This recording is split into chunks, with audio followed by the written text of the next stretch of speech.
Bismillahirrahmanirrahim. Assalamualaikum warahmatullahi wabarakatuh. Baik, saya Dr. Poppy Fornia, spesialis paru. Pada siang hari ini, saya akan memberikan sharing tentang penyakit paru yang sering dijumpai pada jamaah haji. Salah satu dari sekian banyak yang akan dijumpai, terutama penyakit paru pada saat jamaah haji, ya misalnya ya, ada asma, ada PPOK, ada pneumonia, dan ada penderita gagal nafas. Baik, saya akan membahas tentang asma.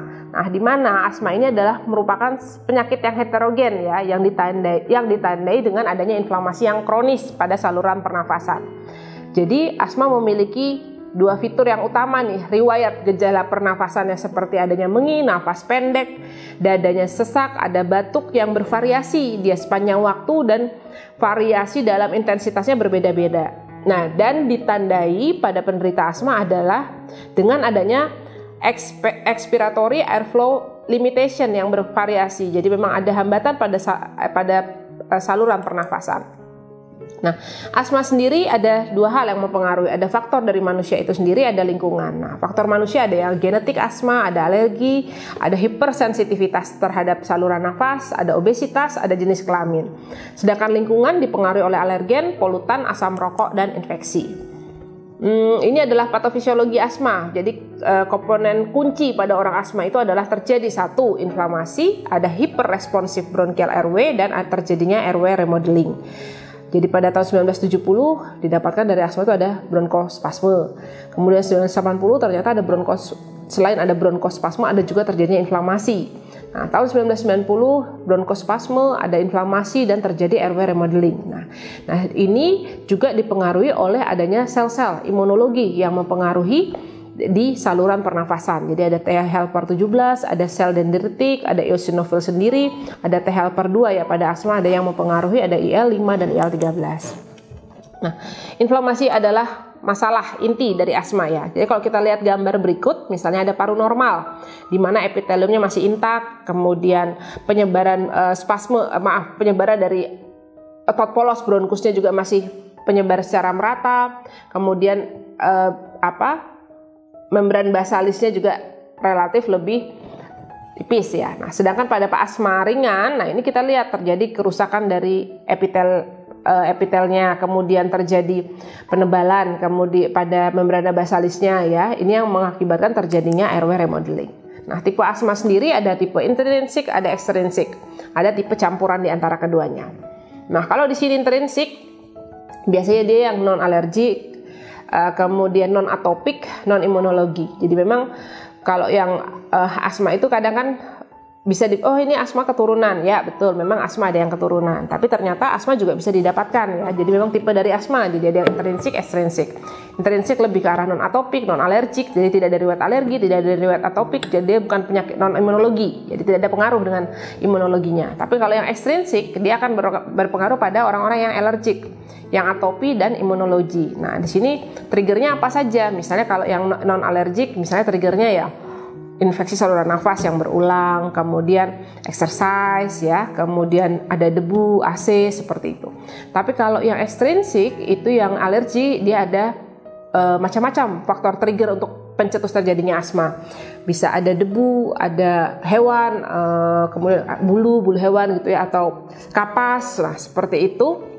Ini akan mengakibatkan terjadinya reaksi inflamasi pada saluran nafas seperti gambar ini seperti gambar yang kita lihat ini, sehingga akan terjadi misalnya bronkokonstriksi ya, terjadi hipersekresi mukus akibat adanya alergen yang masuk ke dalam saluran nafas, sehingga akan meningkatkan otot polos yang ada di bronkus, kemudian terjadi hipersekresi bronkialnya.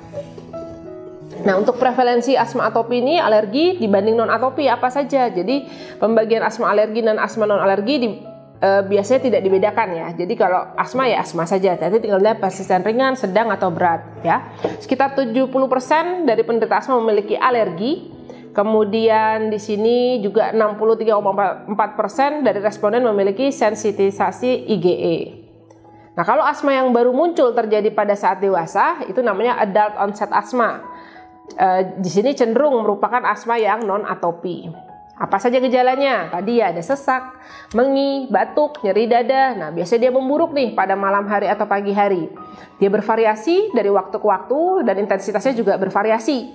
Nah, dipicu biasanya pencetusnya apa? Virus, olahraga, paparan alergen, perubahan cuaca, ketawa terlalu nyaring, terlalu senang, seperti itu ya, iritasi, asap, atau bau yang terlalu menyengat. Itu resiko terjadinya eksaserbasi. Nah, untuk diagnosis asma, ini ditandai adanya limitasi aliran udara yang bervariasi ya.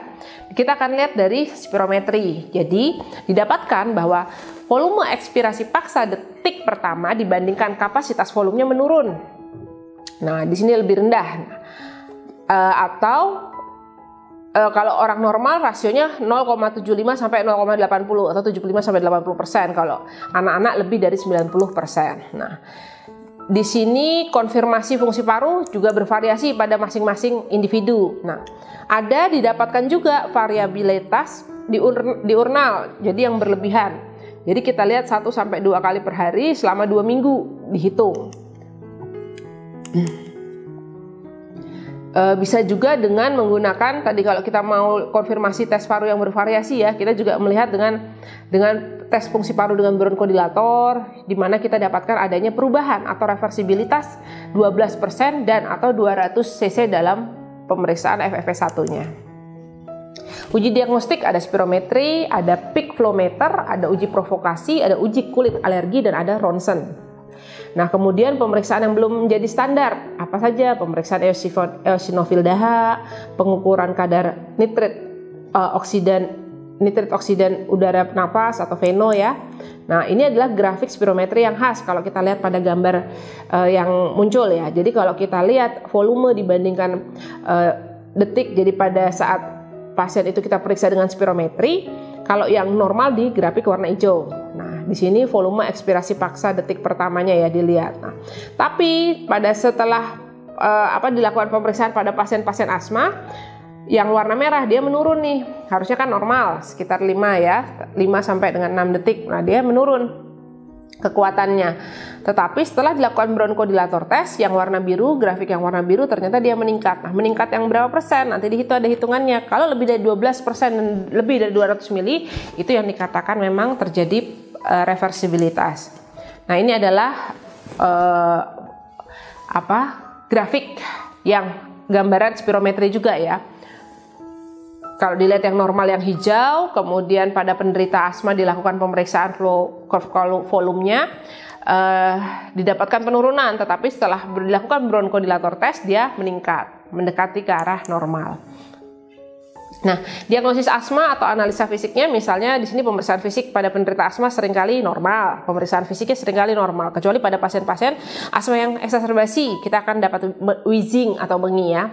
Tapi semua mengi itu tidak selalu asma, bisa juga yang didapatkan oleh infeksi pernafasan, PPOK atau COPD, ada disfungsi atau masalah saluran nafas bagian atas, ada obstruksi dari endobronkial, ada juga benda-benda asing yang terhirup. Jadi pada prinsipnya mengi itu tidak selalu punyanya asma. Nah, mengi mungkin tidak ada pada pasien-pasien asma yang eksaserbasi berat. Jadi silent chest itu sudah tidak kita dengarkan mengi karena memang sudah saluran pernafasannya sudah kolaps. Nah, ini adalah klasifikasi derajat beratnya asma. Jadi memang ada step 1, 2, 3, dan 4. Intermiten, persisten, ringan, sedang, dan berat. Dilihat dari apa? Kita lihat yang dinilai adalah gejala harian, ada gejala malam, dan ada pemeriksaan spirometri ya, atau arus puncak ekspirasi, peak flow volumenya juga dilihat ya. Nah, misalnya kita lihat di sini pada step 3 ya. Jadi apa yang dilihat? Gejala setiap harinya. Jadi pasien sudah menggunakan SABA, short acting beta 2 agonis setiap hari, dan itu mengganggu aktivitas. Tapi gejala malamnya masih lebih dari 1 kali per minggu. Nah, di mana didapatkan dari hasil variabilitas dari PEF-nya didapatkan lebih dari 60% tapi kurang dari 80%. Nah, ini adalah step persisten sedang pada penderita asma. Nah, ini yang harus kita ketahui untuk kita melakukan tata laksana eksaserbasi pada pasien asma dewasa. Tetap kita nilai ABC, kita observasi ABC. Kalau seandainya didapatkan hal-hal misalnya dia ngantuk, bingung, nggak bisa melakukan jawaban dalam hal-hal yang kita tanya, kita langsung atau ini ke arah silent chest atau asma mengancam jiwa, kita langsung konsul ICU, mulai SABA dan oksigen untuk terapi pada pasien tersebut, dan kita juga bisa memerlukan pada menggunakan ventilator atau intubasi ya.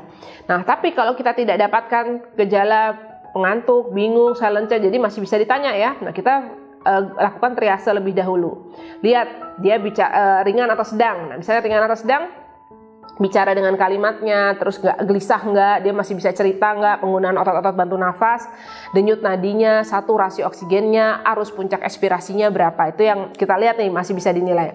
Tapi ada juga memang yang kalau yang berat, bicaranya cuma dalam kata, cuma duduk membungkuk, gelisah ya, denyut nadinya meningkat, saturasinya mungkin turun lebih dari 90%, arus puncak ekspirasinya kurang dari 50%, nah ini kita lakukan observasi lebih lanjut. Nah, bagaimana asma dikendalikan? Pada prinsipnya, apa pengguna? Ya kita hanya bisa, asma tidak akan pernah bisa sembuh ya, cuman dia bisa dikontrol.